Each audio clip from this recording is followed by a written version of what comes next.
Hey YouTubers, Dr. Seuss here.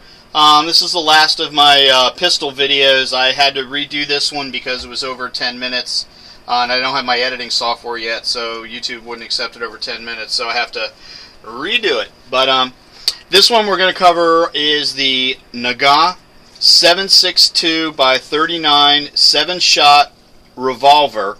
It's an 1895 model. This one was manufactured in 1944 by the Tula Arsenal in Russia, and if you can see the marking right here, it's the arrowhead inside a triangle with a circle, and then 1944R, and then there's a star on the hammer.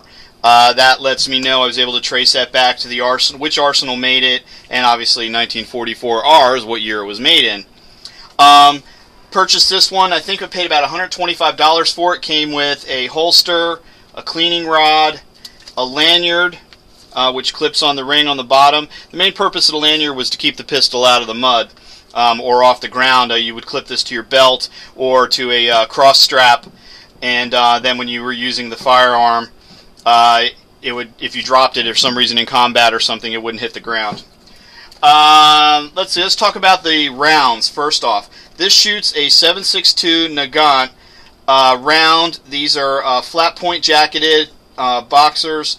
They are 98 grain, the ones I'm currently using. They're very expensive because they're very hard to find, so you'll pay anywhere from $25 to $35 a box before shipping. If you can pick them up at a gun show, they're probably going to want $35. You can probably talk them down. Uniqueness about the round. If you look at the round and look at the casing, it looks like it's been fired. It looks like an empty casing, but you'll see by the primer that it has not been fired. And there's your round. The round projectile is inside, and it all has to do with the design of the round. It was all meant to give you better performance, better feet per second, and so on. And I'll go over that more in a little bit. Let's talk about the pistol here. It's a revolver, 7-shot revolver. Unlike most modern revolvers, the drum does not come out to load. Basically, you have a loading lever, and you move that down, and you can see you can get into the chambers, and you can load that. Once you load a chamber in and it's been fired, and I'll put one in here, and you want to eject the chamber, if they've expanded and they need to eject, you'll notice there's a slight curvature there. Well, sometimes when they've been fired, they won't come out. This one hasn't been, so it comes out easy. What you do is you use the rod, and you rotate it, and you're able to push it through the chamber, and it will push out the round. Now, big difference between this and most other revolvers. It's a nice steel, heavy revolver. It's a predecessor to most of the Colts. You'll notice that, let me reseat my rod here. The drum does come out. You can get a 32 ACP aftermarket drum to replace this with, but they're about $70. But 32 ACP is just as hard to find right now for some reason, so I'm sticking with the 7.62. But back to the gun. You'll notice that there's a gap in between the drum and the barrel, if you can see that. I'll move this, and let me put a white piece of paper behind there, and hopefully you'll be able to visualize that. I'll have to look at this in the video, but you'll see its movement. Now watch what happens when I cock the hammer. The drum moves forward, sealing the chamber of the drum against the receiver end of the barrel. And what this does is it makes sure that all of the energy from the round is expelled through the business end of the gun and used to force the projectile. So what they say you gain is approximately 300 feet per second by using that. And check out that firing pin. That, if you have your finger in there, you're going to have a hole in your finger.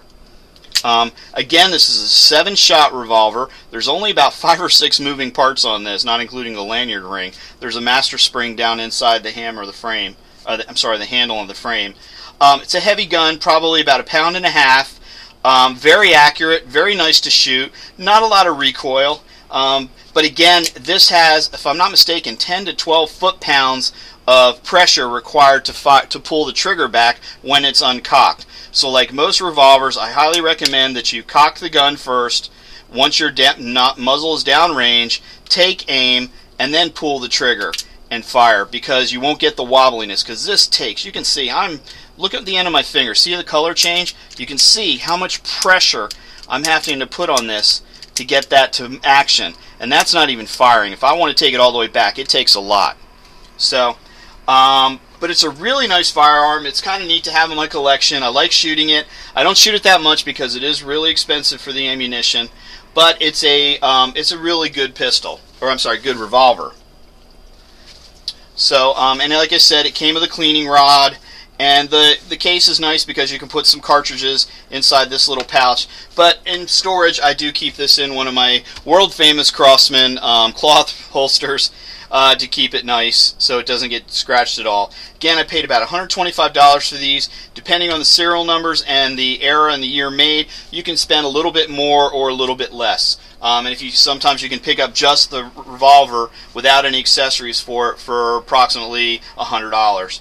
So, but I really enjoy this. It was purchased with my CNR, and I enjoy it.